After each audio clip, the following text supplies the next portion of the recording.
الكوثر فصل لربك وانحر إن شانئك هو الأبتر صدق الله العلي العظيم.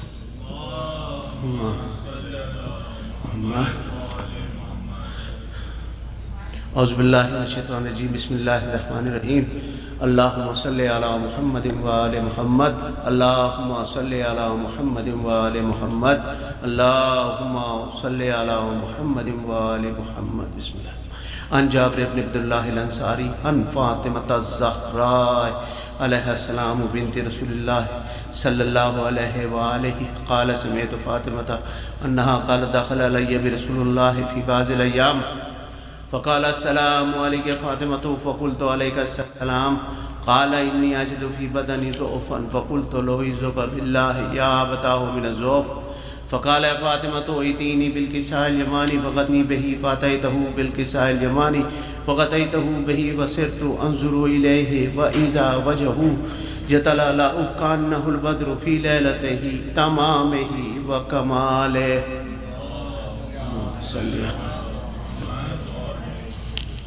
فما كانت إلا ساعة وإذا بولدي الحسن قد أقبل وقال السلام عليك يا أمه فقلت عليك السلام يا قرة عيني وثمرة فؤادي فقال يا أمه إني أشم عندك رائحة طيبة كأنها رائحة جد رسول الله فقلت نعم إن جدك تحت الكساء فأقبل الحسن نحو الكساء وقال السلام عليك يا جداه يا رسول الله أتعذرني أن أدخل معك تحت الكساء فقال وعليك السلام يا ولدي ويا صاحب فوزي قد زنت لك فدخل معه تحت الكساء. فما كانت إلا ساعة وإذا بولدي الحسين قد أقبل وقال السلام عليك يا أمه فقلت عليك السلام يا ولدي وقرة عيني وثمرة فؤادي فقال لي يا أمه إني أشم عندك رائحة طيبة كأنها رائحة جد رسول الله صلى الله عليه وآله فقلت نعم إن جدك فاق تحت الكساء فدنا الحسين نحو الكساء وقال السلام عليك يا جدا والسلام عليك من اختار الله أتعذرني أن أكون معكم تحت الكساء فقال وعليك السلام يا ولدي ويا شافي أمتي قد زنت لك فدخل معهما تحت الكساء. فأقبل عند ذلك أبو الحسن علي بن أبي طالب وقال السلام عليك بنت رسول الله فقلت عليك السلام يا أبا الحسن ويا أمير المؤمنين فقال يا فاطمة إني أشم عندك رائحة طيبة كأنها رائحة أخي ابن أم رسول الله فقلت نعم ها هو مولديك تحت الكساء فأقبل علي نحو الكساء وقال السلام عليك يا رسول الله أتعذرني أن أكون معكم تحت الكساء قال له عليك السلام يا أخي ويا وصي وخليفتي وصاحب لوائي قد زنت لك فدخل علي تحت الكساء. ثم أتيت نحو الكساء وقلت السلام عليك يا أبتاه يا رسول الله أتعذرني أن أكون معكم تحت الكساء قال وعليك السلام يا بنتي ويا وبزتي قد زنت لك فدخلت تحت الكساء فلما اكتملنا جميعا تحت الكساء أخذ برسول الله بطرف الكساء وأومى بيد اليمنى إلى السماء وقال اللهم إن هؤلاء أهل بيتي وخاصتي وحامتي لحمهم لمي ودمهم دمي يؤلمني ما يؤلمهم ويحزنني ما يحزنهم أنا حرب لمن حربهم وسلم لمن سلمهم وعدو لمن آتاهم ومحب لمن أحبهم إنهم مني وأنا منهم فجعل صلواتك وبركاتك ورحمتك وغفرانك ورضوانك علي وعليهم وأذهب عنهم الرجس وطهرهم تطهيرا. فقال الله عز وجل يا ملائكتي ويا سكان سماواتي إني ما خلقت سماء مبنية ولا أرضا مضية ولا قمرا منيرا ولا شمسا مضيئة ولا فلكا يدور ولا بحر يجري ولا فلك يسري إلا في محبة هؤلاء الخمسة الذين هم تحت الكساء.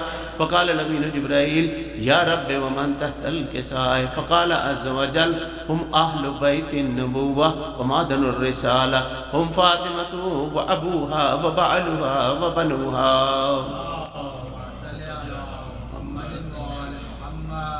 فقال جبرائيل يا رب أتأذن لي أن أهبط إلى الأرض لأكون معهم سارجا؟ فقال الله نعم قد زنت لك. فهبط من جبرائيل وقال السلام عليك يا رسول الله. العلي الأعلى يقرأك السلام ويخصك بالتحية والإكرام ويقول لك وعزتي وجلالي إني ما خلقت السماء مبنية ولا أرضا مدية ولا قمرا منيرا ولا شمسا مزرية ولا فلكا يدور ولا بحرا يجري ولا فلكا يسري إلا لأجلكم ومحبتكم وقد أذن لي أن أدخل معكم. فهل تأذن يا رسول الله؟ وقال رسول الله وعليك السلام يا أمين وإلا إنه نعم قد زنت لك. فدخل جبرائيل معنا تحت الكساء فقال لي إن الله قد أوحى إليكم يقول إنما يريد الله ليذهب عنكم الرجس أهل البيت ويطهركم تطهيرا.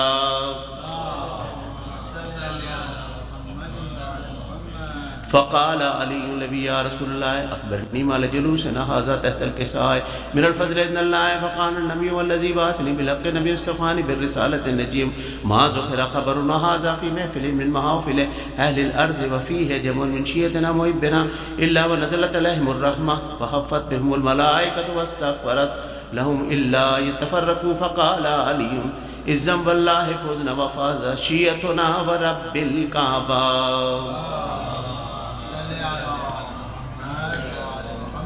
وقال النبي ثانيا يا علي والذي بعثني بالحق نبي استفاني بالرسالة النجيم ما ذكر خبرنا هذا في محفل من محافل أهل الأرض وفيه جمع من شيئتنا محبنا وفيهم مأمون لفرج الله هما ولا مغموم إلا كشف الله غما ولا طالب حاجة إلا وقضى الله حاجتا. فقال علي إذن والله فزنا وسعدنا وكذلك شيئتنا فازوا وسعدوا في الدنيا والآخرة ورب الكعبة. جزاک اللہ. اور اب میں سجاد نقوی کو زحمت دوں گا، سلام پیش کریں گے. اور خواتین سے میں درخواست کروں گا کہ مجلس شروع ہو گئی ہے، آپ کی آوازیں مجلس کی آواز پہ غالب آ رہی ہیں، برائے کرم خاموشی اختیار کریں. صلوات بر محمد و آل محمد.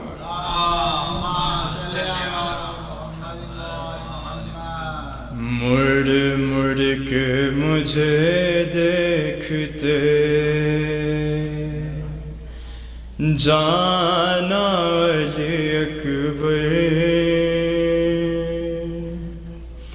کچھ دیر تو جی لے تیرا، کچھ دیر تو جی لے تیرا بابا علی اکبر. مڑ مڑ کے مجھے دیکھتے جانا علی اکبر، تم زی سے گرو گے تو بدل جائے گی دنیا، مقتل کی طرف کون ہمیں لے کے چلے گا. قاتل تو بتائیں گے نا رستہ علی اکبر. مڑ مڑ کے مجھے دیکھتے جانا علی اکبر. بیمار مدینہ کی خبر آتی ہی ہوگی، تم ساتھ لیے جاتے ہو بینائی بھی میری. میں کیسے پڑھوں گا خط صغریٰ علی اکبر، اور ہو جائے گا مشکل میرا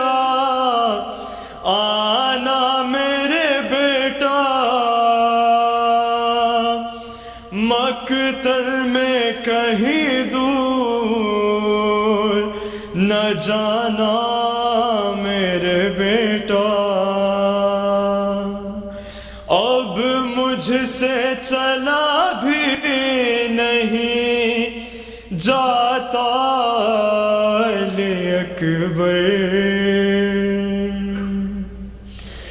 نانا میرے پوچھے جو کہاں دیر لگائی، کہہ دینا اجازت بڑی مشکل سے ہے پائی، لگ جاؤ گلے آ کے دوبارہ علی اکبر۔ مڑ مڑ کے مجھے دیکھتے جانا علی اکبر۔ نانا گئے جب آئی تھی اماں پہ ضعیفی، تم جاتے ہو حالت ہے عجب بنت علی کی، زینب ہوئی جاتی ہے ضعیفہ علی اکبر۔ اور اے لال تجھے کرتا ہوں بابا کے حوالے، میدان میں ہنستے ہیں کھڑے برچیوں والے، اچھی طرح پھر دیکھ لوں سینہ علی اکبر۔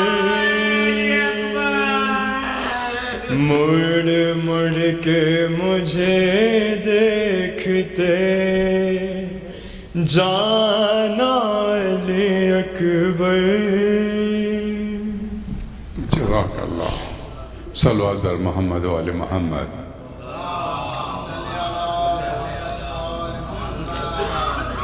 خواتین و حضرات، ایک سورہ فاتحہ کی درخواست ہے اسپانسر کے مرحومین کے لیے، اپنے مرحومین کے لیے، باغ مصطفیٰ مدفون تمام لوگوں کے لیے، اور ملت جعفریہ کے تمام شہداء کے لیے۔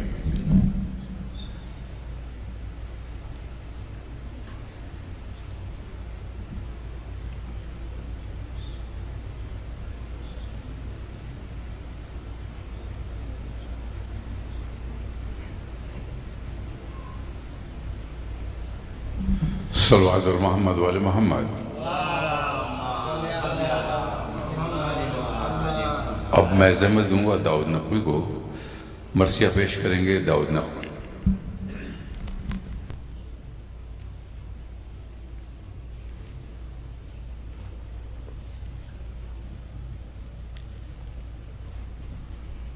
نعرہ صلوات۔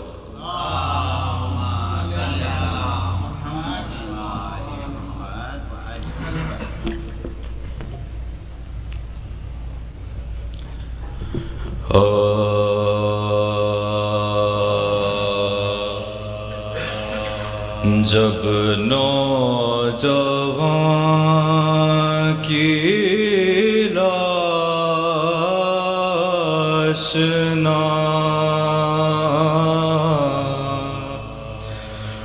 پائی حسین نے،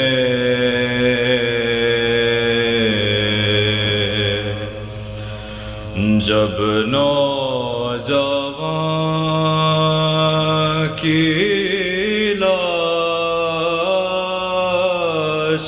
نہ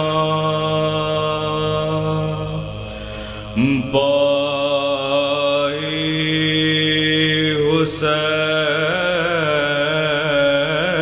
نے،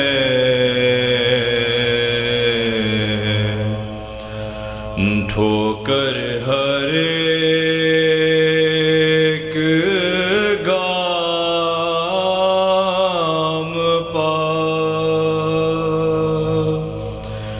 کھائی حسین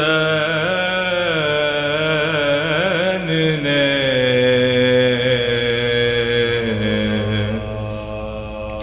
گر کر زمین پر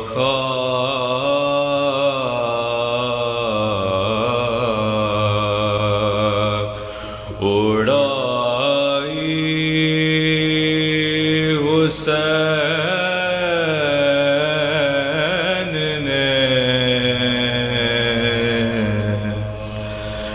دل تھام کر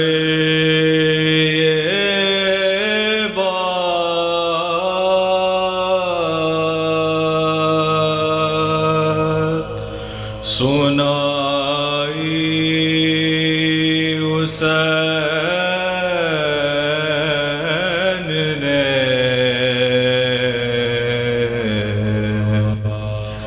آنکھوں سے سوجتا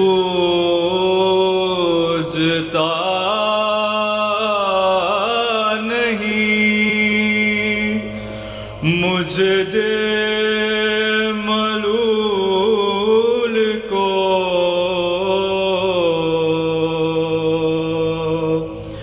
آنکھوں سے سوجتا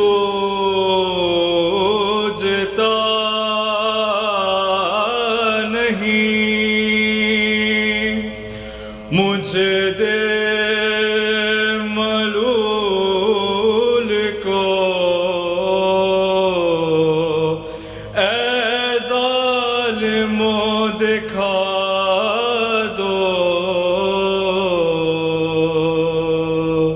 شبیہ رسول کو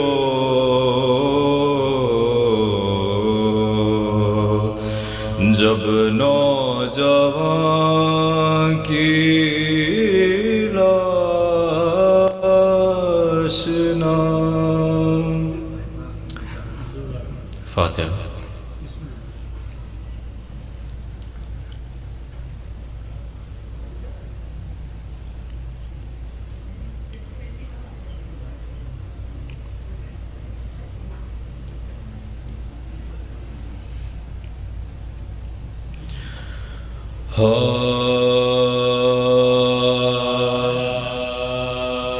لاش اکبر کی جو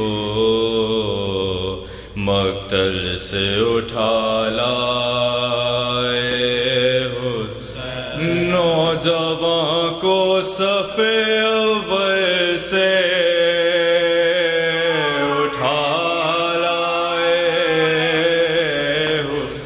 چاند کو شام کے بادل سے اٹھا لائے جاں پلب شیر کو جنگل سے اٹھا لائے دی صدا لاشیں سر آن کے لے جاوانو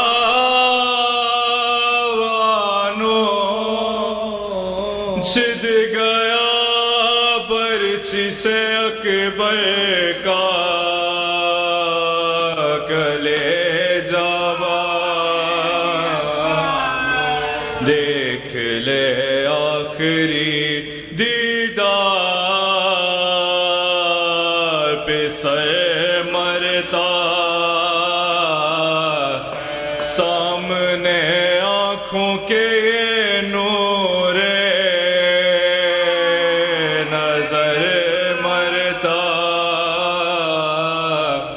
اب کوئی دم میں تیرا رش کے کمر مرتا منہ سے باہر ہے زباں تشنا جگر مرتا دم ہے سینے میں رکا زخموں سے خون جاری ہے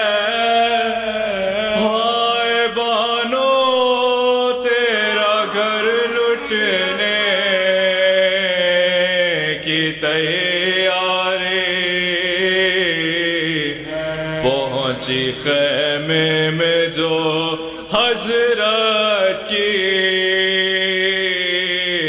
پردرد صدا مضطرب ہو گئی ناموں سے رسول دو کہا چلا کے سکینہ نے کہ ہائے ہائے بھائی فضا دوڑی سوئے در پھینکے سر پر سے پیٹتی زینب مضطر نکل آئی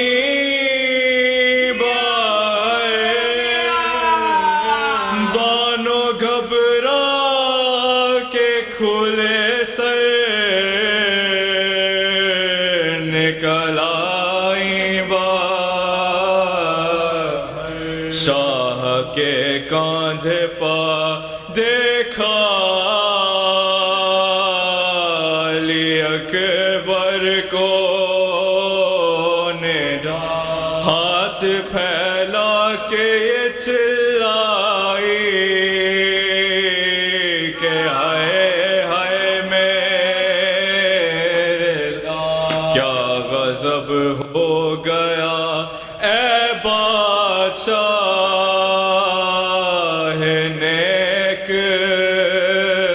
خیسا راس آیا نہ میرے بچے کو 18 ٹکڑے تیغوں سے بدن ہو گیا سارا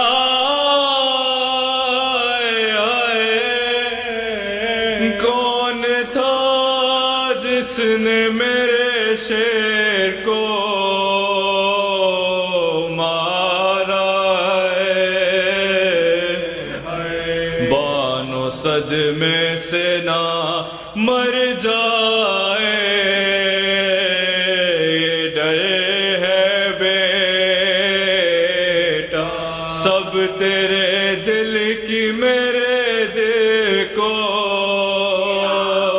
خبر ہے بیٹا ہاتھ سینے پہ تیرا خون میں تر ہے بیٹا پھر یہ کیا ہے جو نہیں زخم جگر بیٹا سنسناتا ہے بدن جان چلی جاتی ہے اس لہو سے تو میرے دودھ کی بو آتی اے میرے شیر تجھے لطف جوانی نام چین پردیس میں اے یوسف ثانی نام قطرہ آب بجز عشق فسانی نام دودھ پی پی کے پلے اور تمہیں پانی نام مر گئے مجھ کو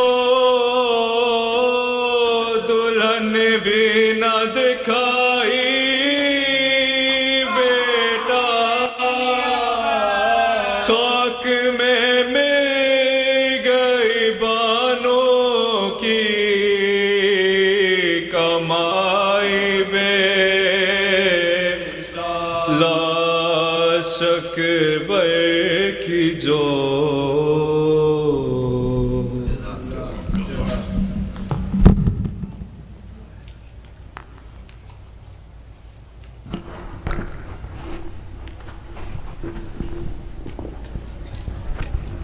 صلوات پر محمد و آل محمد۔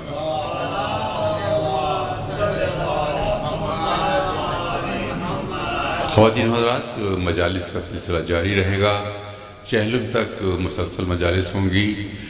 کل پیر کو اردو کی مجلس 7 بجے شام ہوگی، انگریزی کی مجلس کل نہیں ہے، انگریزی کی مجالس جمعرات سے شروع ہوں گی۔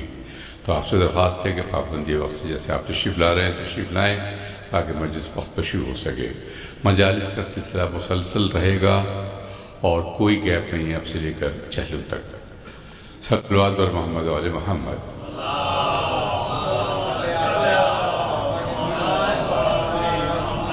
قبل اس کے کہ میں قبلہ سے درخواست کروں آپ سے درخواست ہے تو تشریف لائے آگے تاکہ ممبر کے سامنے متصل ہو جائے، اور بابا سے بلند صلوات تشریف لائیے، زحمت کیجیے۔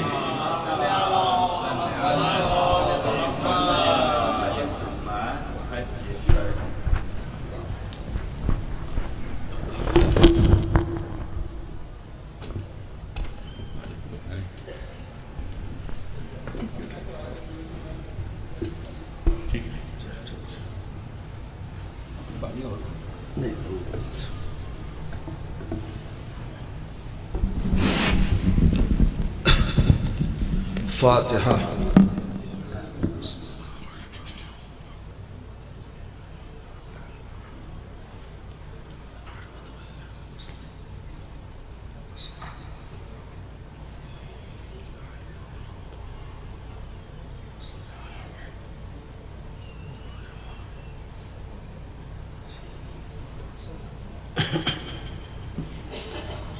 لا حول ولا قوة إلا بالله العلي العظيم۔ أعوذ بالله من الشيطان الرجيم۔ بسم الله الرحمن الرحيم۔ الحمد لله رب العالمين، بارئ الخلائق أجمعين، وباعث الأنبياء والمرسلين، الذي بعد فلا يرى وقرب فشهد النجوى، الذي خلق الخلائق بقدرته ونشر الرياح برحمته ووتد بالصخور ميدان أرضه، ثم الصلاة والسلام التحية والإكرام على البشير النذير السراج المنير، حبيب إله العالمين أبي القاسم محمد،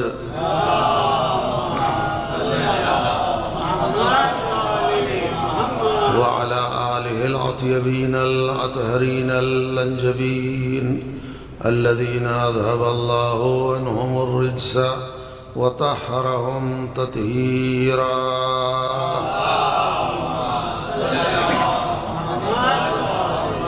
ولا سيما النور على النور في تقياء الديجور، الإمام المنصور والسراج المستور، مهدي هذه الأمة وخاتم الأئمة، سيدنا وإمامنا حجة ابن الحسن العسكري، أرواحنا وأرواح العالمين لتراب مقدمه فداه، وعجل الله تعالى فرجه الشريف، ولعنة الله على أعدائهم وغاصبي حقوقهم ومنكري فضائلهم أجمعين من الآن إلى قيام يوم الدين.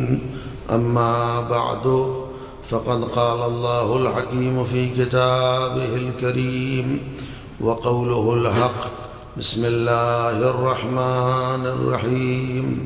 إنما المؤمنون الذين آمنوا بالله ورسوله ثم لم يرتابوا وجاهدوا بأموالهم وأنفسهم في سبيل الله، أولئك هم الصادقون. صلوات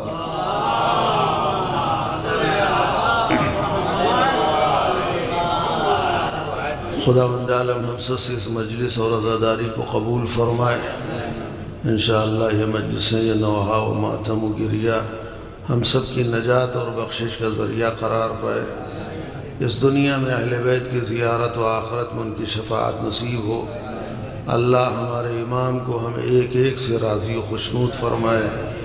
پروردگار امام کے ظہور میں تعجیل فرمائے۔ آپ حضرات اپنی سلامتی اور اپنی دعاؤں کی قبولیت اور امام کی سلامتی اور حضرت کے ظہور کے لیے بلند ترین صلوات پڑھیں محمد۔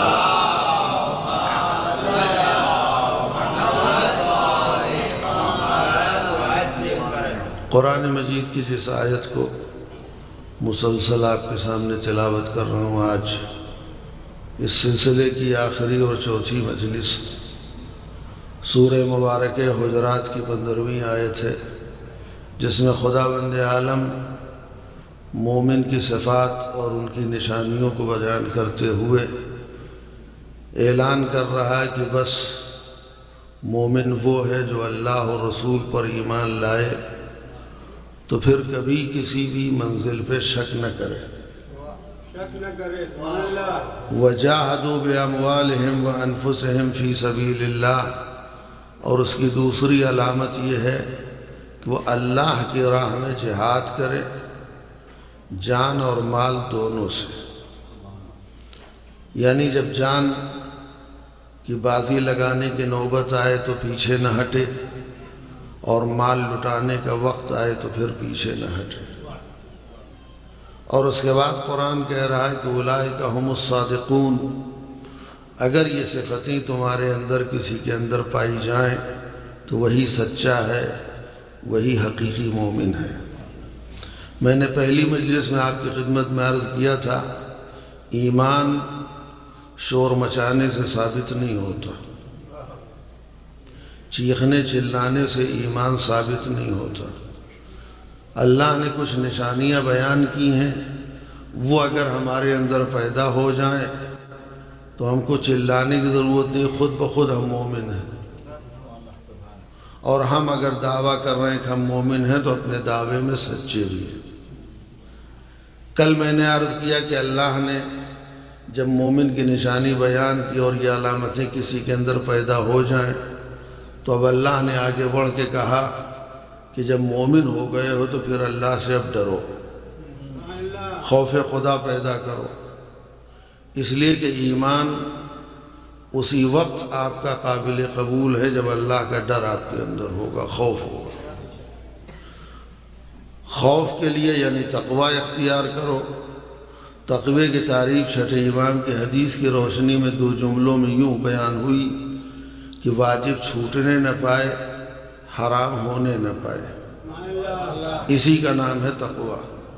یعنی تمہاری زندگی میں تم سے کوئی واجب نہ چھوٹے اور تمہاری زندگی میں تم سے کوئی حرام نہ ہو، انجام نہ پائے، سرزد نہ ہو۔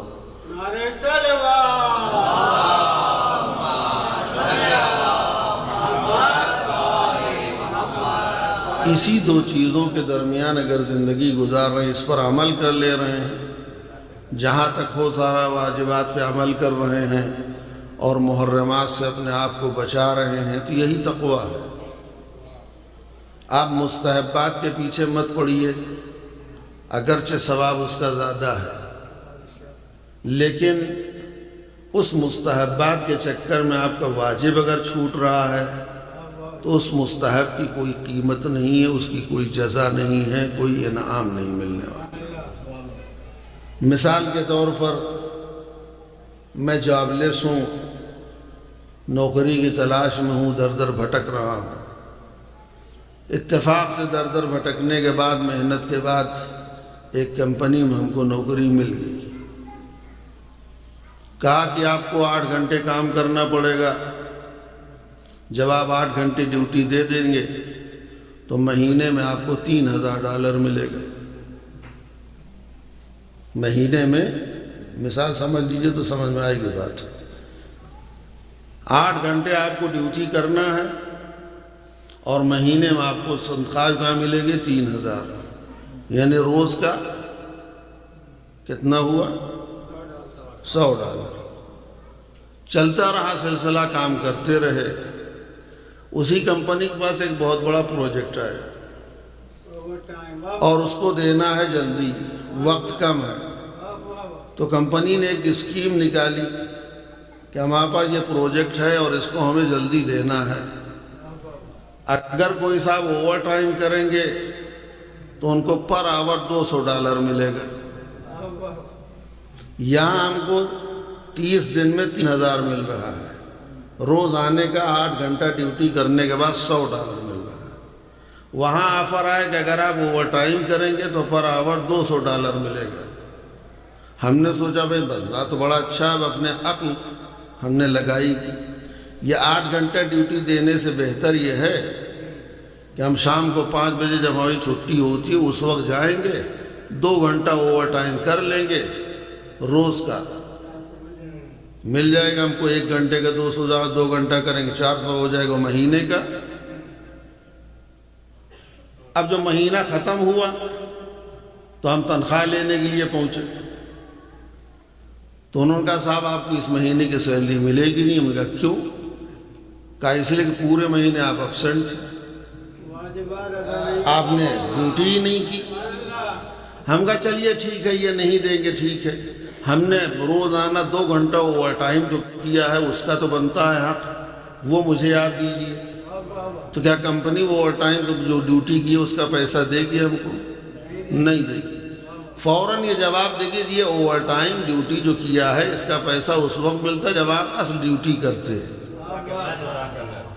آپ نے ڈیوٹی کی نہیں روزانہ، آپ اوور ٹائم کا پیسہ لینے کے لیے چلے آئے ہیں۔ یہی مسئلہ ہے مستحبات اور واجبات کا۔ ہم واجب چھوڑ کر کے اگر مستحب کا ثواب لینے کے لیے جائیں گے تو اللہ کہے کہ بھیا تم نے کوئی واجب انجام ہی نہیں دیا ہے، کس چیز کی ثواب ہم کو تم کو دیں۔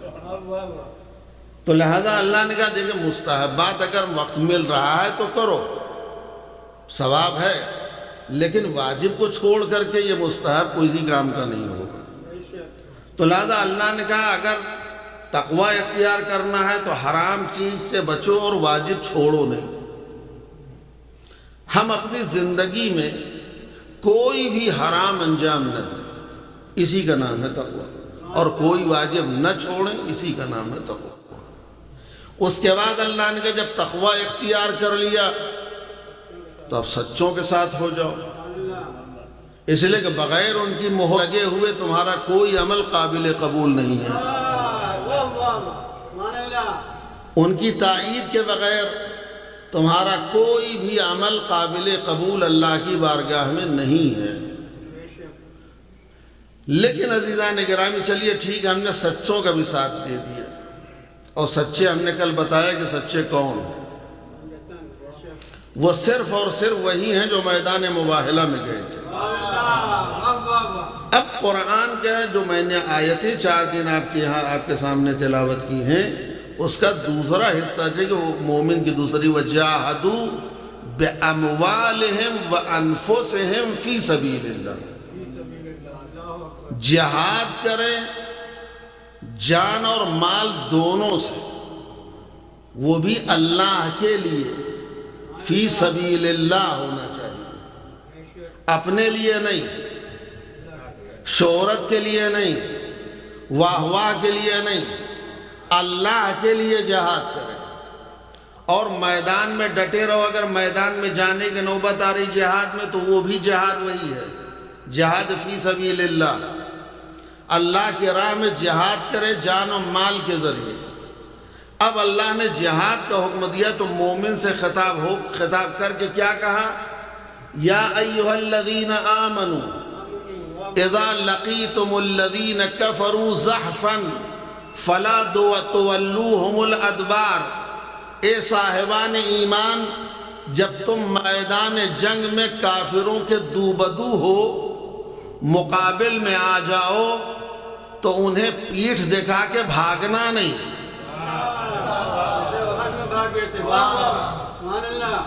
اگر تم کافروں کے مقابل میں میدان جنگ میں آ گئے تو مومن تم اسی وقت ہوگے کہ تم میدان چھوڑ کے بھاگنا نہیں۔ فَلَا تُوَلُّوهُمُ الْأَدْبَارِ، پیٹھ دکھا کر کے نہ بھاگنا۔ اب قرآن کرا فَمَنْ يُوَلِّهِمْ دُبُرَهُ، اگر کوئی میدان جنگ میں کافر کو پیٹھ دکھا کے بھاگ جائے تو تو فقط باء بغضب من اللہ، تو گویا اس نے اللہ کا غضب خریدا، ومأواہ جہنم، اس کا ٹھکانہ جہنم ہے، اور جہنم کیا ہے؟ فبئس المصیر، بدترین جگہ ہے جہنم۔ یعنی اللہ نے کہا صاحبان ایمان سے کہا اگر تم مومن ہو، دعویٰ کر رہے ہو کہ ہم مومن ہیں، اور کافروں کے مقابل میں میدان جنگ میں اگر آ گئے تو پیٹھ دکھا کے بھاگنا نہیں۔ یعنی اللہ پورا نقشہ کھینچ رہا ہے جنگوں کا کہ اگر میدان جنگ میں کافروں کے مقابل میں آ گئے تو انہیں پیٹھ دکھا کے بھاگنا نہیں، اور اگر کوئی بھاگا تو گویا اس نے اللہ کا غضب بھی خریدا اور ٹھکانہ اس کا جہنم ہے۔ یعنی ایمان کے دائرے سے بھی خارج ہو گیا، اور مغضوب پروردگار بھی ہوگا، اور اس کا آخری ٹھکانہ جہنم ہوگا۔ اللہ نے پورا نقشہ کھینچا یہاں پر جنگ احد کا کہ پیغمبر اسلام کے جان کے دشمن تھے کافر مکے والے، اللہ نے ان کو حکم دیا کہ آپ مکے سے مدینہ ہجرت کر کے چلے جائیں۔ ہجرت کر کے مدینہ جب آ گئے تو یہاں بھی سکون سے بیٹھنے نہیں دے رہے کافر، پیغمبر اسلام سے لڑنے کے لیے چلے آ رہے ہیں، جنگ کرنے کے لیے چلے آ رہے ہیں۔ لہذا ہجرت کا دوسرا سال جو ہے سب سے پہلی جنگ ہوئی ہے جنگ بدر۔ جنگ بدر میں جب کافر آئے ہیں تو 1000 کا لشکر لے کر کے آئے ہیں پیغمبر سے لڑنے کے لیے، اور پیغمبر اسلام کی طرف سے کل 313 افراد ہیں۔ ادھر سے کافر 1000 کا لشکر لے کے چلا، ادھر سے پیغمبر لشکر اسلام میں کتنے ہیں؟ کل 313، اور یہ باقاعدہ پوری تیاری کر کے آ رہے ہیں کہ جا رہے ہیں محمد کا سر قلم کر کے لائیں گے۔ پیغمبر اسلام کے قتل کے ارادے سے کافر آئے تھے لڑنے کے لیے میدان بدر میں، جنگ بدر ہوئی ہے۔ اور ظاہر سی بات ہے کہ وہاں پر بڑے بڑے لوگ آئے تھے۔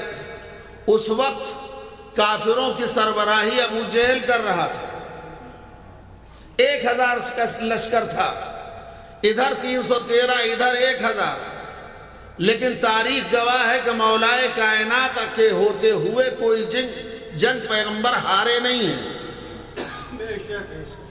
جیت گئے ہیں۔ اور یہاں مکے والے سب انتظار میں ہیں کہ لوگ گئے ہیں محمد کا سر قلم کر کے لا رہے ہوں گے، پورا جشن کا ماحول تھا۔ اس زمانے میں یہ آج کا زمانہ نہیں تھا، سوشل میڈیا نہیں تھا، ٹی وی ٹیلی ویژن یہ سب نہیں تھا، یہ سب کچھ نہیں تھا۔ خبر کے لیے وہ دنوں کے ذریعے کام کیا جاتا تھا، مثلا اتنے دن مکے سے وہاں پہنچنے میں لگے ہوں گے، اتنے دن وہاں جنگ ہوئی ہوگی، اب وہاں سے چلے ہوں گے، اب پہنچنے والے ہوں گے۔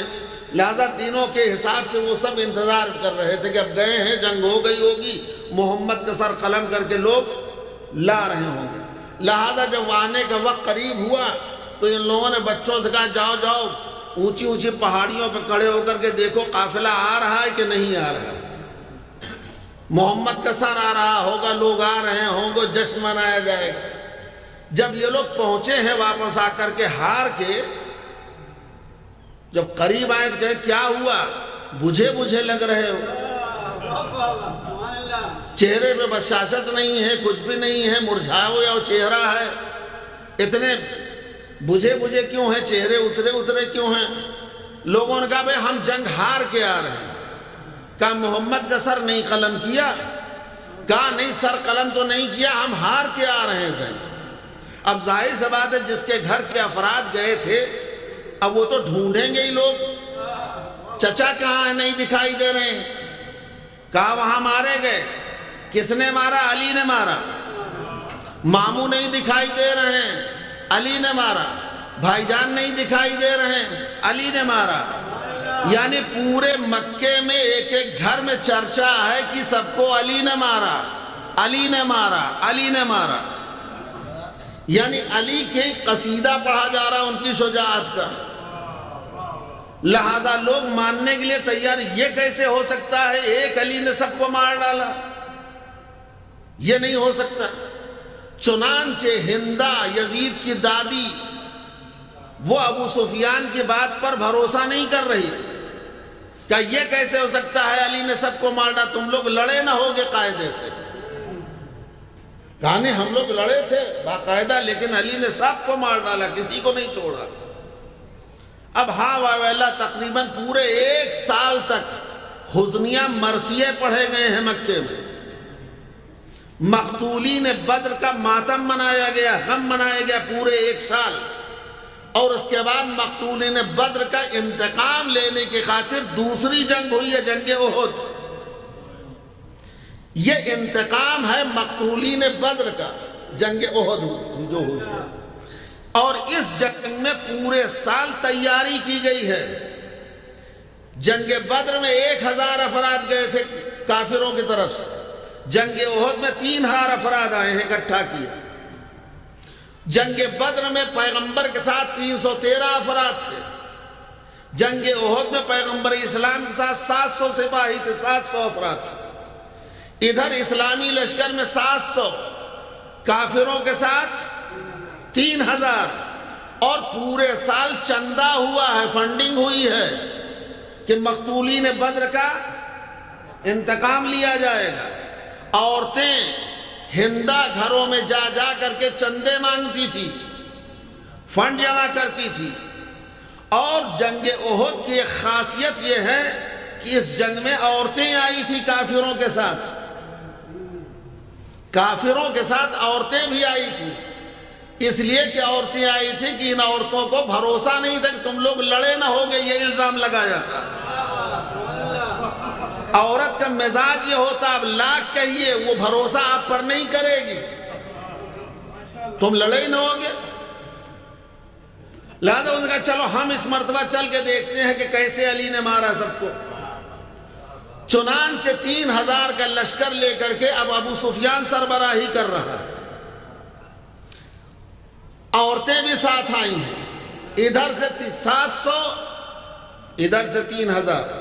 جنگ میدان احد جو لوگ زیارتوں پہ گئے ہیں وہ دیکھے ہیں، جہاں جنگ احد ہوئی تھی، اس پیغمبر اسلام کی طرف جو لشکر تھا ادھر ایک خرابی یہ تھی کہ جو پہاڑی تھی وہاں پہ ایک درہ تھا، قدرتی درہ ہے، اور اس کی خاصیت یہ کہ اگر دشمن پیچھے سے درے سے آ جائے تو مسلمانوں کو نقصان پہنچا سکتا تھا، حملہ آور ہو سکتا تھا۔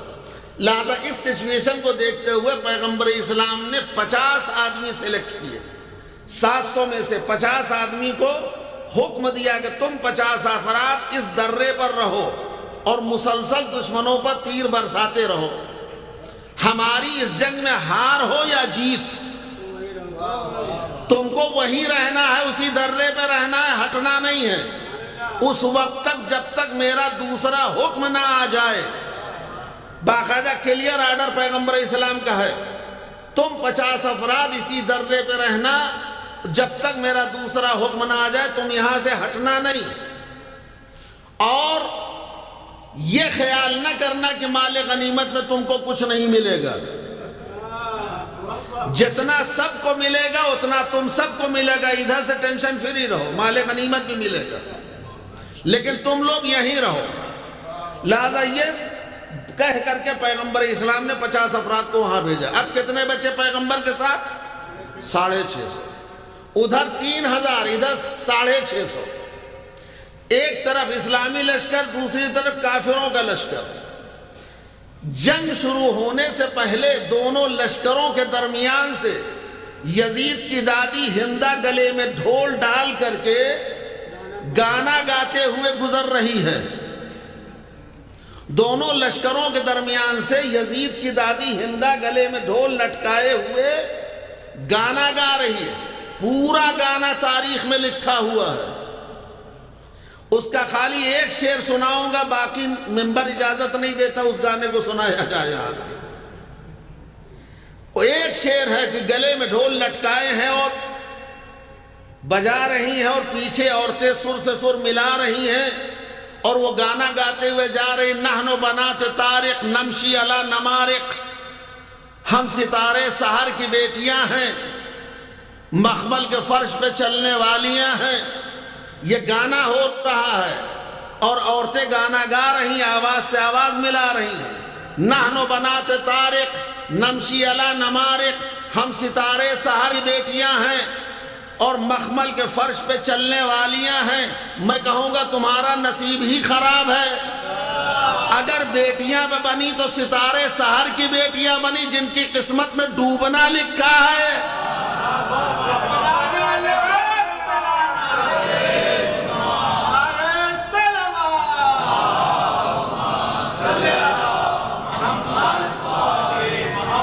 یہ گانا گاتے ہوئے گزر رہی ہیں، عورتیں آواز سے آواز ملا رہی ہیں ان کی۔ اور اس کے بعد جب جنگ شروع ہوئی تو ایک ایک کر کے کافر کی طرف سے آئے۔ ایک آدمی پرچم لے کر کے کافروں کی طرف سے نکلا، ادھر سے تاریخ کہتی مولائے کائنات نکلے۔ میدان میں خالی 2 ہاتھ چلے بس، علم بردار زمین پر ڈھیر ہو گیا۔ دوسرا آدمی پرچم لے کے نکلا، 2 منٹ میں علی نے اس کا کام تمام کیا۔ تیسرا آیا، چوتھا آیا، 5واں، 6واں، 7واں۔ 7 میتیں زمین پر پڑی ہیں، 8واں علم پڑا ہے، پرچم پڑا ہے، کوئی اٹھانے والا نہیں۔ کافروں کے 7 افراد پڑے ہوئے ہیں زمین پر، 8واں ان کے بغل میں ان کا پرچم پڑا، کوئی اٹھانے والا نہیں۔ مولا کافی دیر تک انتظار کیے، کوئی نکلے علم اٹھائے پرچم، کوئی نہیں آیا۔ تو آخر میں ان عورتوں میں سے ایک عورت کو برداشت نہ ہوا، آخرکار وہ آئی، اس نے علم اٹھا لیا۔ مولا نے جب دیکھا کہ عورت نکل آئی ہے پرچم لیے ہوئے تو لاہور پڑھ کے واپس چلے گئے کہ اب اس سے لڑنے سے کیا فائدہ، یعنی ان میں کوئی مرد بچا ہی نہیں ہے، لہذا واپس ہو گئے۔ اب دونوں طرف سے حملے شروع ہو گئے، 1500 ادھر ہو گئے، 1500 ادھر، بیچ میں 650۔ روایت کہتی ہے کہ اس میں مولا کائنات نے دنیا کی نایاب ترین جنگ کی ہے۔ ایسی جنگ تاریخ بشریت میں کسی نے نہیں کی جو علی نے کی۔ روایت کہتی ہے دونوں طرف سے حملے ہو رہے ہیں، ظاہر سے بات ہے جب دونوں طرف سے حملے ہو رہے ہیں، ادھر تعداد زیادہ ادھر تعداد کم ہے، جب ایک افراتفری کا ماحول ہوا تو کچھ لوگ تو ہیں تلوار نکال کر کے جی جان سے لڑنے لگے، جام شہادت بھی نوش کر رہے ہیں۔ کچھ ایسے تھے جو ذہانت والے تھے، انہوں نے حالات کی نزاکت کو دیکھتے ہوئے سیف جگہ تلاش کی اور وہاں جا کر کے محفوظ مقام پر پناہ لے لیا، مگر ادھر علی ہیں جو لڑتے چلے جا رہے ہیں۔ یہاں تک کہ دشمنوں نے دیکھا اب علی سے بچنا ممکن نہیں ہے تو سب اکٹھا ہو گئے اور چاروں طرف سے پیغمبر اسلام کو گھیرا۔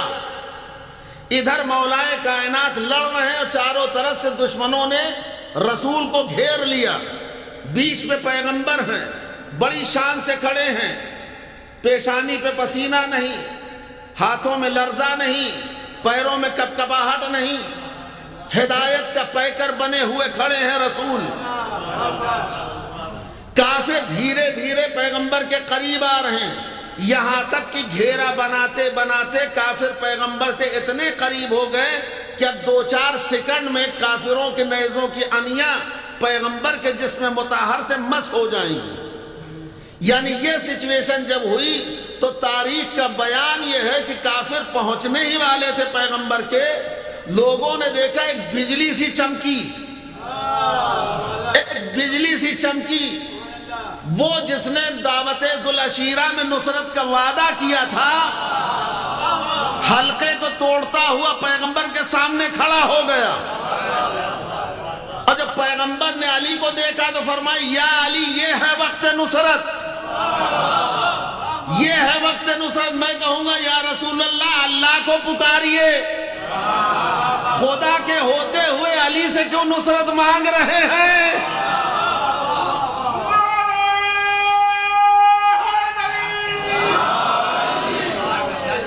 فرمایا یا علی یہ ہے وقت نصرت۔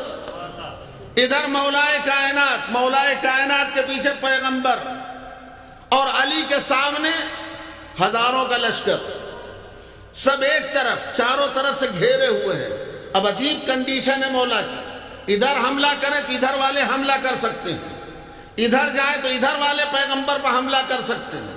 لہذا تاریخ کہتی ہے علی نے نایاب لڑائی لڑی ہے. ایسے عالم میں جو چاروں طرف پیغمبر کو کافر گھیرے ہیں، مولا کائنات نے نقشہ بدل دیا جنگ کا. گھوڑے پہ بیٹھے بیٹھے اپنے گھوڑے کو پیغمبر کے چاروں طرف چکر دینا شروع کیا، چاروں طرف اپنے گھوڑے کو دوڑانا شروع کیا. اب بس خالی تلوار تھوڑی سی ترچھی کر دی، ادھر تلوار ترچھی کر کے ہاتھ میں لیا اور گول چکر لگانے لگے. ایک راؤنڈ ہوا، پہلی صف کے سر کٹ کٹ کے گرنے لگے. دوسرا راؤنڈ لیا، دوسری صف کے سر کٹ کٹ کے گرنے لگے. ادھر صفوں کے سر کٹ رہے ہیں، پیغمبر کے قدموں میں لڑکتے ہوئے چلے آ رہے ہیں. یہاں تک کہ مولا کائنات نے گھیرے کو توڑا، دشمنوں کو دور پہنچایا. کافروں نے دیکھا اگر ایسے رہے تو لڑ نہیں سکتے، جیت نہیں سکتے. سارے کافر اکٹھا ہو گئے، اب سب جمع ہو گئے. ادھر ہزاروں کا لشکر، ادھر مولا علی اکیلے، پیچھے پیغمبر. لڑتے لڑتے یعنی ہزاروں کا دباؤ ہے علی پر، علی کا دباؤ ہے ہزاروں پر کہ پیغمبر کی حفاظت کرنی ہے. یہاں تک کہ دشمنوں کو پیچھے لے جاتے لاجے جاتے ایک منظر پر لڑتے لڑتے علی کی تلوار ٹوٹ گئی، تلوار ٹوٹ گئی. اب جب تلوار ٹوٹ گئی تو سپاہی کیا کرے، کیسے لڑے؟ دشمن دور تھے، فوراً علی نے اپنے آپ کو رسول کی طرف پہنچایا. یا رسول اللہ تلوار ٹوٹ گئی. پیغمبر تلوار لگائے ہوئے کھڑے ہیں، لٹکائے ہوئے. میں کہوں گا یا رسول اللہ جلدی تلوار دیجئے ورنہ دشمن قریب آ جائیں گے.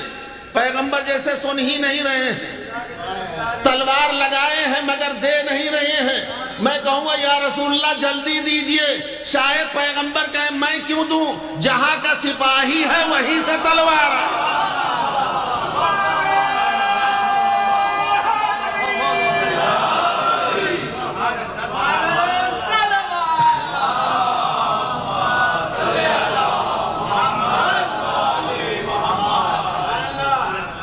اسی کشمکش میں تھے، کتنے بھی جبرائیل قصیدہ پڑھتے ہوئے آئے. لا فتح الا علی، لا سیف الا ذوالفقار. لا کے ذوالفقار پیغمبر کے ہاتھوں میں دی. ہم نے کہا یا رسول اللہ اب تو دیجئے.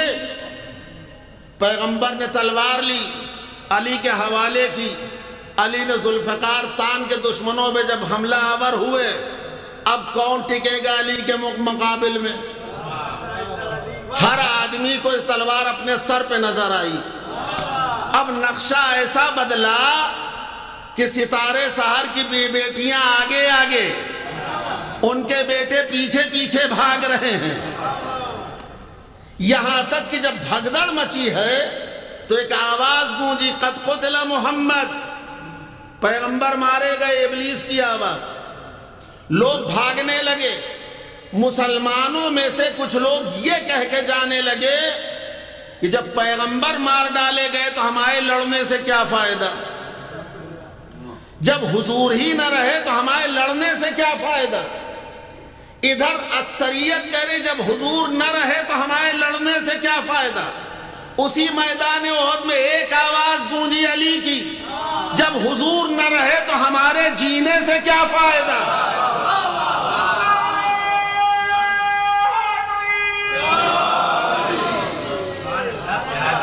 دو آوازیں ہیں. اکثریت کہہ رہی جب نبی نہ رہے تو لڑنے سے کیا فائدہ. علی کہہ رہے جب نبی ہی نہ رہے تو ہمارے جینے سے کیا فائدہ. لہذا دشمنوں کو بھگاتے ہوئے پیغمبر زخمی ہو گئے تھے، دندان مبارک شہید ہو گئے تھے، ایک گڈھے میں پناہ لیے تھے. مولا کائنات دشمنوں کو بھگاتے ہوئے اس گڈھے میں جست کیا، اتر گئے. پیغمبر اسلام کو اپنی پشت پر اٹھایا، باہر لے کر کے آئے، ہاتھوں پہ بلند کیا رسول کو. علی نے فرمایا مسلمانوں کہاں جا رہو، تمہارا نبی زندہ ہے. میں کہوں گا یا رسول اللہ میدان احد میں علی نے آپ کو ہاتھوں پہ اٹھا کے آپ کا تعارف کروایا، علی نے میدان احد میں آپ کو ہاتھوں پہ اٹھا کے آپ کا تعارف کروایا۔ قرآن کہتا حل جزاء الاحسان الا الاحسان، یا رسول اللہ اس کا انعام دینا چاہیے آپ کو۔ کہا صبر کرو، غدیر کا میدان تو آنے دو۔ آج علی نے اٹھایا، کل میں علی کو ہاتھوں پہ اٹھا کے ان کی ولایت کا اعلان کروں گا۔ من کنت صلوات بر محمد وآلہ۔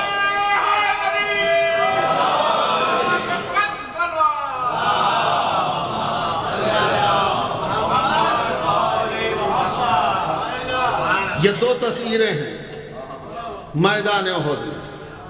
اکثریت کہہ رہی ہے نبی نہیں زندہ رہے تو ہمارے لڑنے سے کیا فائدہ، علی کہہ رہے ہیں جب حضور نہ رہے تو ہمارے جینے سے کیا فائدہ۔ جنگ ختم ہو گئی، 3 دن کے بعد یہ لوگ واپس آئے جو سیف مقام پہ تھے، 3 دن کے بعد آئے۔ پیغمبر نے پوچھا کہاں گئے تھے؟ کہا سرکار بہت دور چلے گئے تھے۔ کیوں گئے تھے؟ کہا حضور نقشہ ہی ایسا بدل گیا تھا جنگ کا کہ ایک آواز گونجی تھی کہ آپ کے لیے کہ آپ مارے گئے۔ پیغمبر نے فرمایا وہ تو ابلیس کی آواز تھی۔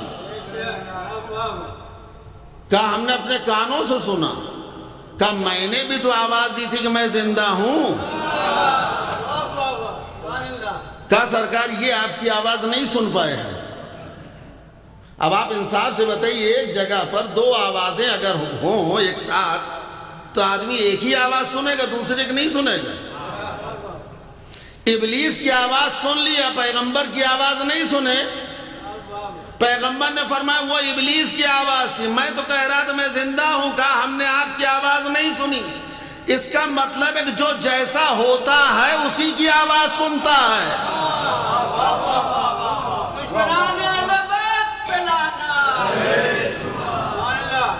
جس مزاج کا ہوتا ہے جو اسی کی آواز سنتا ہے۔ اور یہی وہ میدان ہے جہاں جناب حمزہ شہید ہوئے، اور جناب حمزہ کے لاش کی بے حرمتی ہوئی ہے، بے حرمتی ہوئی ہے۔ عورت رحم کے لیے، محبت کے لیے مشہور ہے، لیکن ہندہ صنف نسواں پر کلنک کا ٹیکا ہے، نسوانیت کے نام پہ دھبا ہے۔ اس نے حمزہ کا سینہ چاک کیا، کلیجہ نگال کے چبانے کی کوشش کی۔ حیوانیت ٹپک رہی ہے۔ جس نے سید الشہداء حمزہ کا کلیجہ چبایا، مسلمانوں انصاف سے بتاؤ کیا اسی کا پوتا امیر المومنین بننے کے لائق ہے؟ لیکن دنیا کیا جواب دے؟ نہیں ہے جواب، لیکن خالی علی کی دشمنی، علی کی عداوت ہے۔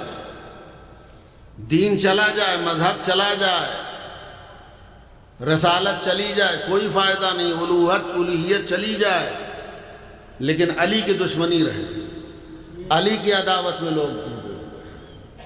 علی کون ہے؟ قرآن پاک جس کا فسانہ ہے وہ علی،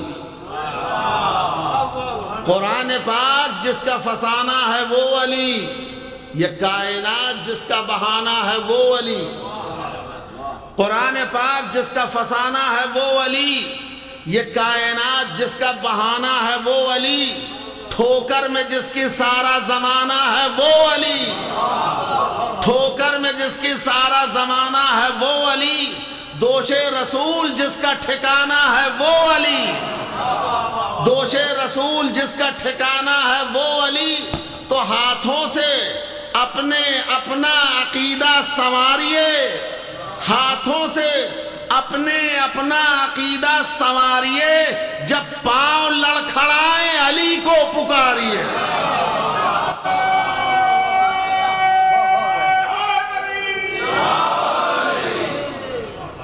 جب پاؤں لڑکھڑائیں لڑکھڑائیں علی کو پکاریے۔ اور میں نے پہلی مجلس میں عرض کیا تھا خدا کا شکر ادا کریں کہ اللہ نے ایسے گھر میں پیدا کیا جہاں علی مل گئے، جہاں اہل بیت مل گئے۔ یہ محبت علی بہت بڑی دولت ہے، کائنات میں اس سے بڑی دولت نہیں ہے،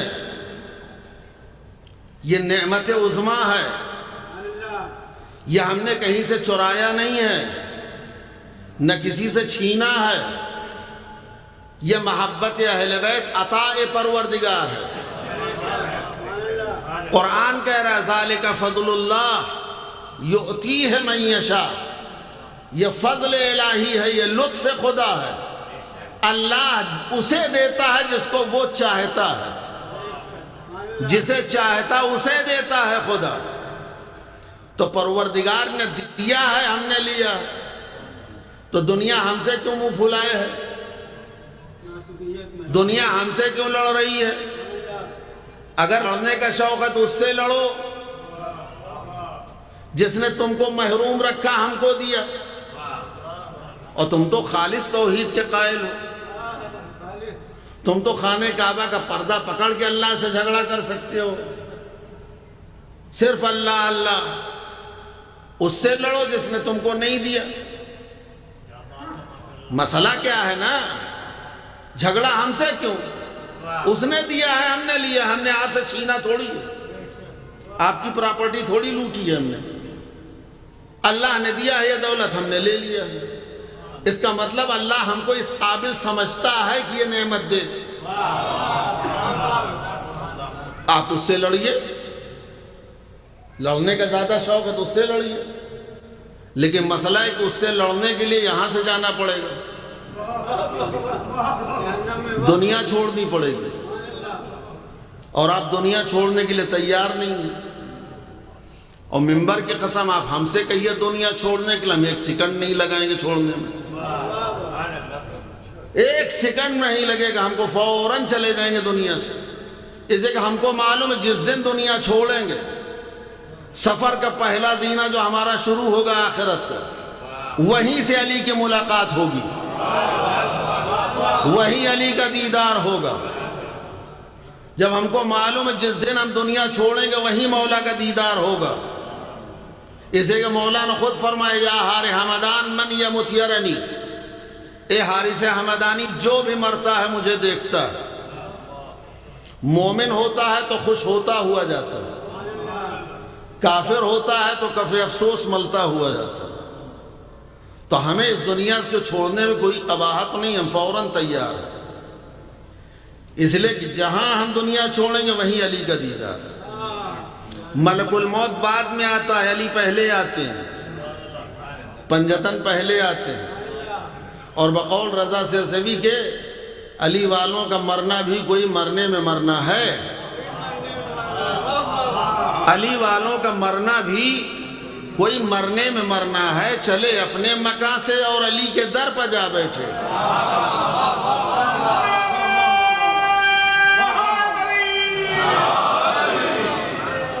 چلے اپنے مکان سے اور علی کے در پر جا بیٹھے۔ ادھر سب نے کیا رخصت، ادھر آئے علی لینے۔ جنازہ جب نکلا گھر سے، ادھر سب نے کیا رخصت، ادھر آئے علی لینے۔ یہاں سب رو رہے ہیں، ہم وہاں محفل سجا بیٹھے۔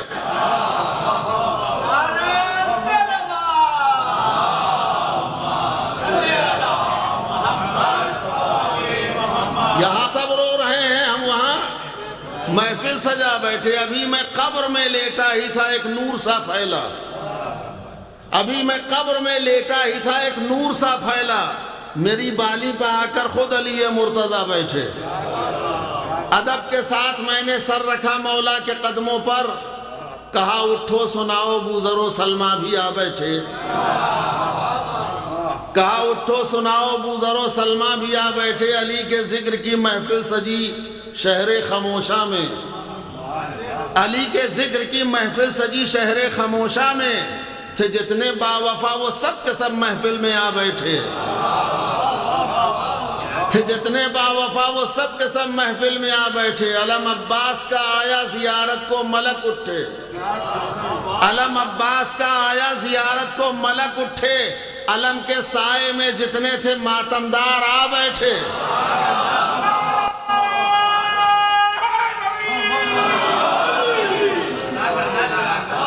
علم کے سائے میں جتنے تھے ماتمدار آ بیٹھے. یہ کون آیا کہ استقبال کو کل انبیاء اٹھے؟ یہ کون آیا کہ استقبال کو کل انبیاء اٹھے؟ نہ بیٹھے گا کوئی تب تک نہ جب تک فاطمہ بیٹھے. نہ بیٹھے گا کوئی تب تک نہ جب تک فاطمہ بیٹھے. صدارت کے لیے تشریف لے آئے ابو طالب. صدر محفل صدارت کے لیے تشریف لے آئے ابو طالب. چچا کے پاس جا کر خود محمد مصطفیٰ بیٹھے. چچا کے پاس جا کر خود محمد مصطفیٰ بیٹھے. نظامت کے لیے مولا نے خود میثم کو بلوایا. نظامت کے لیے مولا نے خود میثم کو بلوایا. وہ لہجہ تھا کہ سب دانتوں تلے انگلی دبا بیٹھے. وہ لہجہ تھا کہ سب دانتوں تلے انگلی دبا بیٹھے. عزاداروں کے نعروں نے رضا ایسا سما باندھا. علی والوں کے نعروں نے رضا ایسا سما باندھا کہ خود مولا بھی اپنے نام کا نعرہ لگا بیٹھے.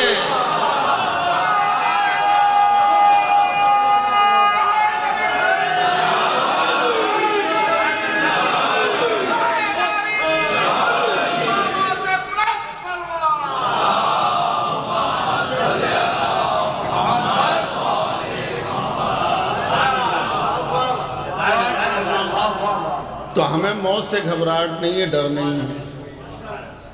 جاکنی کے عالم ہوگا مولا آئیں گے. قبر میں لٹائے جائیں گے وہاں تشریف لائیں گے.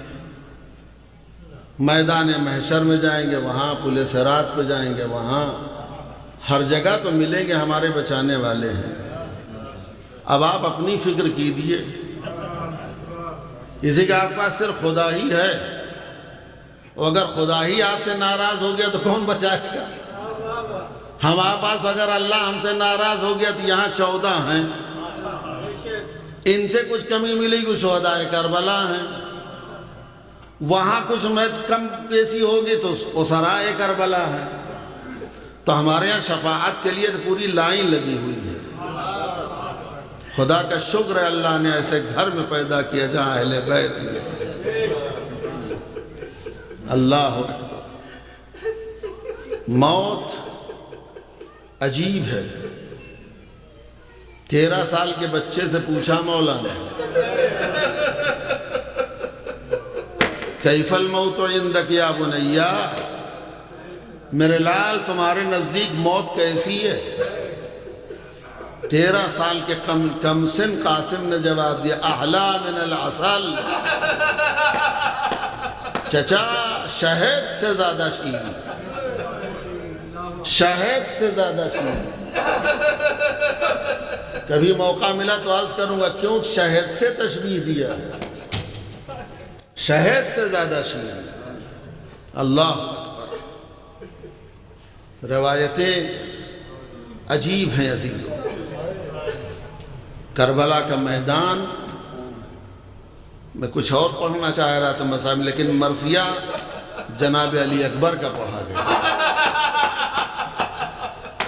لیکن میں چاہتا ہوں ہمارے نوجوان اور آپ صاحبان اولاد ہیں، چند دقیقے سنیے میں جناب علی اکبر کا تذکرہ.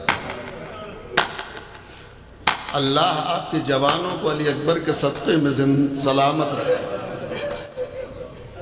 نوجوانوں تمہاری جوانی علی اکبر کے صدقے میں قائم رہے.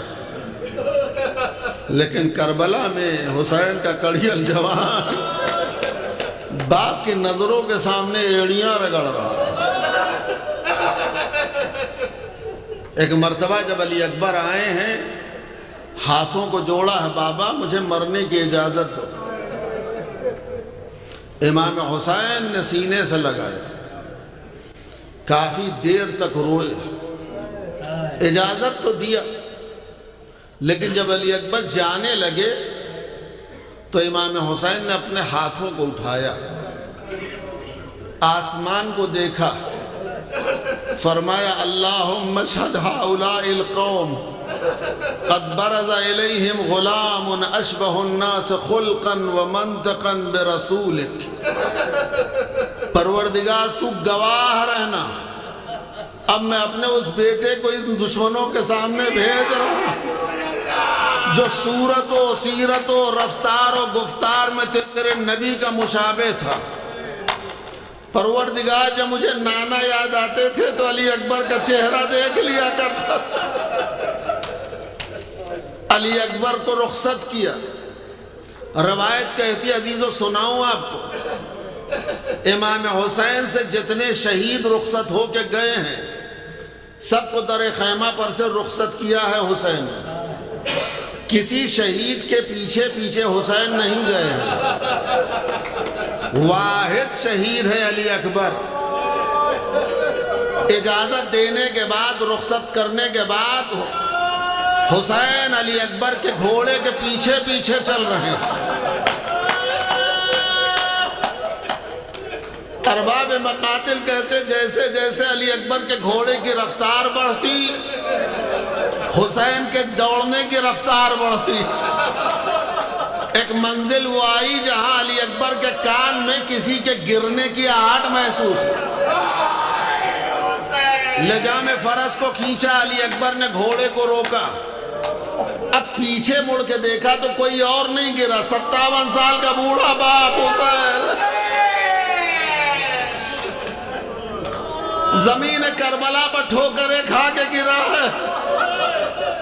اکبر گھوڑے سے اتر آئے، ہاتھوں کو جوڑا، بابا آپ نے تو اجازت دے دی تھی، آپ نے تو رخصت کر دیا تھا، اب میرے گھوڑے کے پیچھے کیوں آ رہے ہیں؟ اللہ اکبر۔ مولا نے کیا جواب دیا وہ آپ کو سناتا ہوں۔ فرمایا علی اکبر اگر تم صاحب اولاد ہوتے تو یہ نہ کہتے،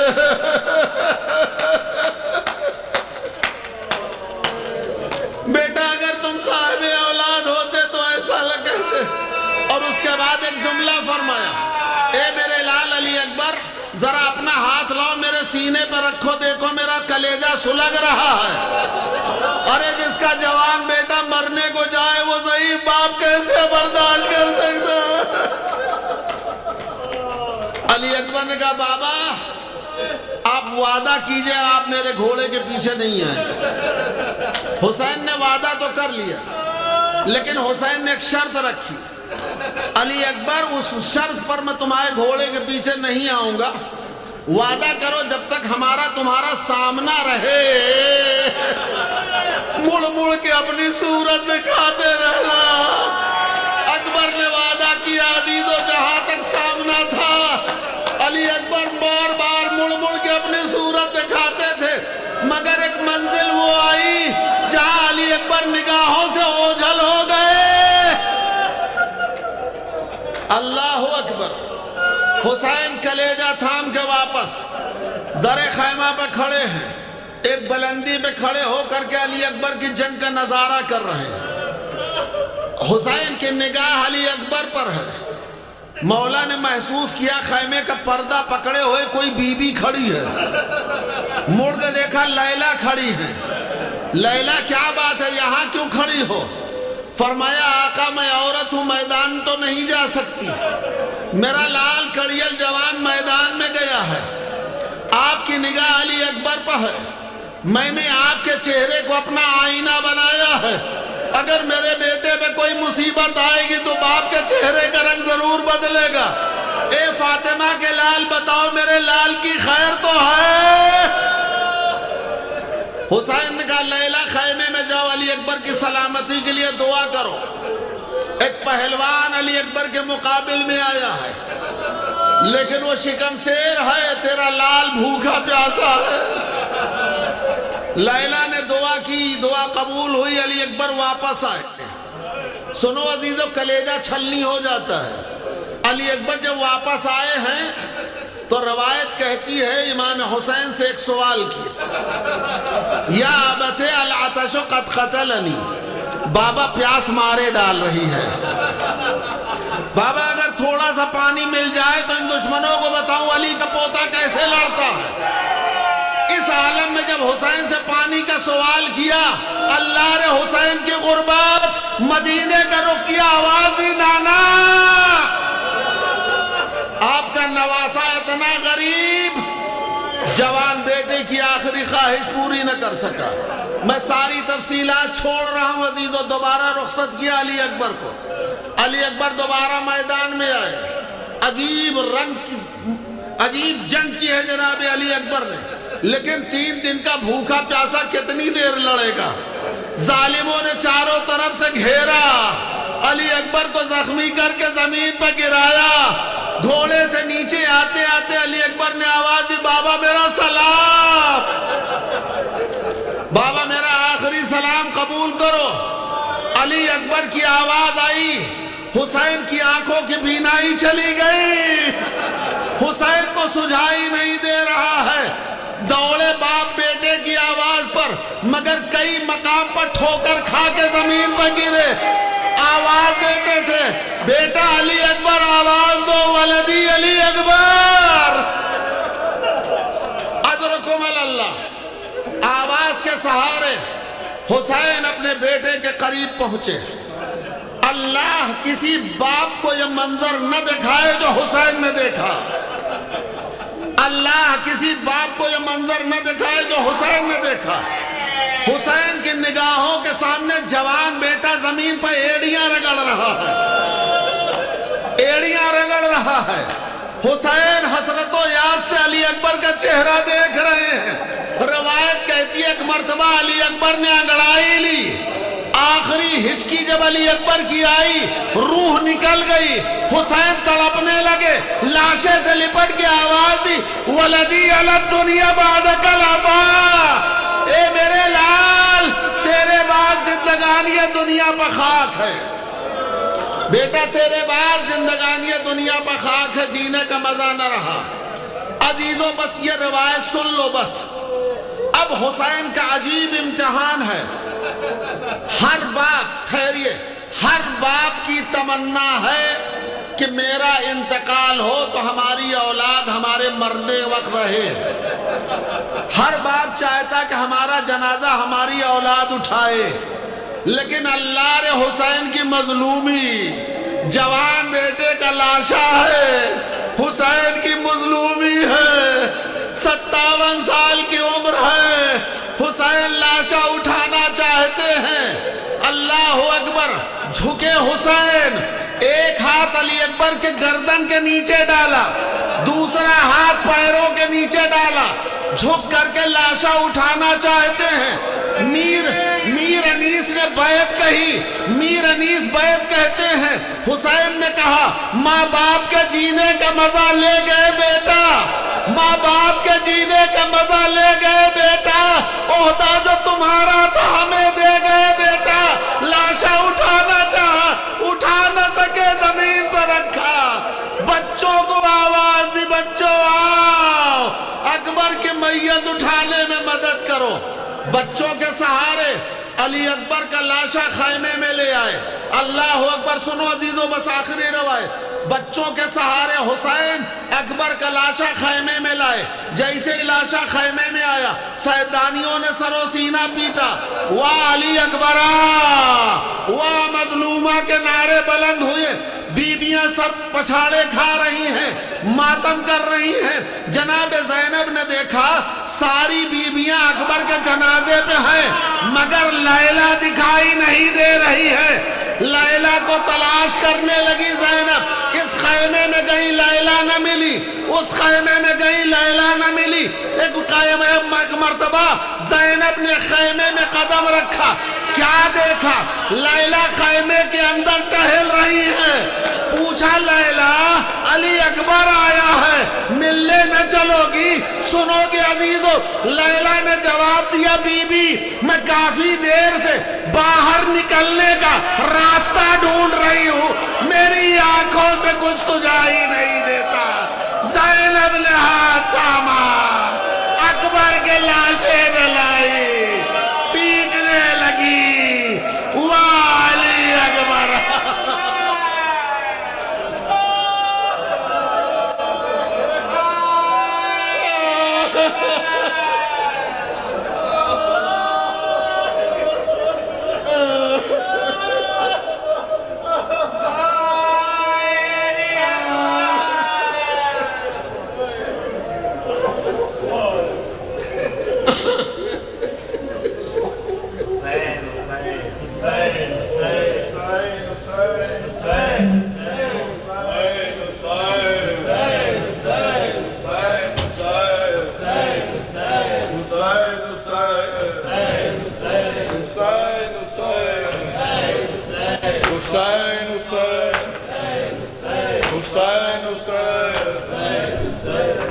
کہتی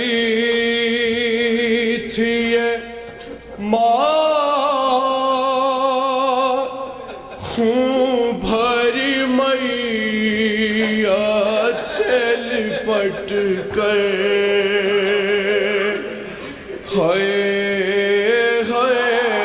علی اکبر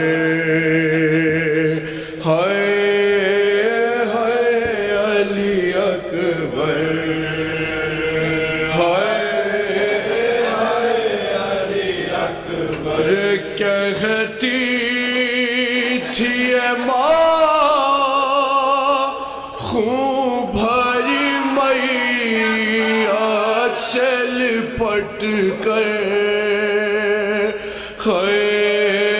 علی اکبر علی اکبر رے ارمان تھا پہناؤں گی پوشاک شہانی ارمان تھا پہناؤں گی پوشاک شہانی رے افسوس کے راس آئی نہ تجھ کو یہ جوانی کیسا تھا مقدر علی اکبر علی اکبر پہلے تو ایک آواز پہ اٹھ جاتے تھے بیٹا پہلے تو ایک آواز پہ اٹھ جاتے تھے بیٹا اب اتنی صدا پہ بھی پہلو نہیں بدلا کیا ہو گیا دل بھر علی اکبر علی اکبر اور تم ہچکیاں لے لے کے جو دام توڑ رہے ہو تم ہچکیاں لے لے کے جو دام توڑ رہے ہو منہ سے ہمیشہ کے لیے موڑ رہے ہو کیوں روٹھے ہو دل بھر علی اکبر علی اکبر رے آئے جو ہمیں لوٹنے خیمے میں ستم کر آئے جو ہمیں لوٹنے خیمے میں ستم کر ماں دے گی صدا علی اکبر چھن جائے گی چادر علی اکبر علی اکبر کہتی تھی یہ ماں خون بھری میت سے لپٹ گئے علی اکبر علی اکبر جب کوئی جب لاش نظر آتی ہے محشر جب کوئی جب لاش نظر آتی ہے محشر اور ایک یاد سوئے کربلا جاتی ہے محشر دیر ہوتا ہے کہہ کر علی اکبر علی اکبر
کہتا رہا رو کر پدر آواز تو دے آواز تو دے اکبر گرتا ہوا اٹھتا ہوا آ تو گیا بھولنے میں گئے گم ہو گیا نور نظر ہے آواز تو دے اکبر ہے آواز تو دے اکبر ہے آواز تو دے اکبر گڑی الجوان کی لاش پر کہتا رہا رو کر پدر آواز تو دے اکبر ہے آواز تو دے اکبر ہے آواز تو دے اکبر نوجوان ہے تو اور ہے ضعیف بابا نوجوان ہے اکبر کیسے اٹھاؤں میت مجھ کو بتا دے اتنا جانا ہے اب خیام تک کیسے کروں میں یہ سفر کم ہو گئی میری کمر ہے آواز تو دے اکبر ہے آواز تو دے اکبر ہے آواز تو دے اکبر ہے آواز تو دے اکبر آئی صدا جدھر سے میں اس طرف بڑھوں گا آئی صدا جدھر سے آواز سنتے سنتے تجھے رن میں ڈھونڈ ہی لوں گا تو ہے جدھر پیارے میرے دھیرے سے یہ کہتے ہوئے بابا ادھر ہے آواز تو دے اکبر ہے آواز تو دے اکبر ہے آواز تو دے اکبر ہے آواز تو دے اکبر یہ قید میں علی اکبر کی ماں کا نالہ ہے یہ قید میں علی اکبر کی ماں کا نالہ ہے یہ قید میں علی اکبر کی ماں کا نالہ ہے قید میں علی اکبر کی ماں کا نالہ ہے نہیں وہ چاند جو گھر کا میرے اجالا ہے نہیں وہ چاند جو گھر کا میرے اجالا ہے میرے جوان کو نیزوں سے مار ڈالا ہے جوان کو نیزوں سے مار ڈالا ہے کلیجہ توڑ کے برچھی کا پل نکالا ہے کلیجہ توڑ کے برچھی کا پل نکالا ہے غضب ہے لاش کو گھوڑوں سے روند ڈالا ہے یہ قید میں علی اکبر کی ماں کا نالہ ہے یہ قید میں علی اکبر کی ماں کا نالہ ہے بتاؤ لوگوں سے ڈھونڈنے کدھر جاؤں بتاؤ لوگوں سے ڈھونڈنے کدھر جاؤں میں اپنے اکبر محروب کو کس طرح پاؤں میں اپنے اکبر محروب کو کس طرح پاؤں ملے تو اپنے